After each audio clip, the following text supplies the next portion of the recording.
About how can you disable playback notifications on your Audiomack app. We're going to figure out the solution on how you can do that on your Audiomack app. So you just follow this way, then it's going to work with you. So all you have to do, you just go above your photo profile here, click on it. When just click on it, it's going to take you to this list. Then all you have to do, just click here on permissions, just click on it here. So then it's going to, when you just click on it, it's going to take you to this list here. Click here on permissions here, click on it.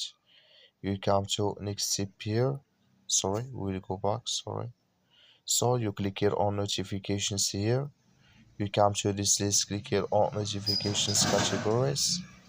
Come here to playback. Just click in this sign or this color, like you see color, it's gone here. That's me playback notifications disabled with us now. That's all you have to do. So that's all. I wish you I get it. Thank you for watching. Don't forget to support us by liking.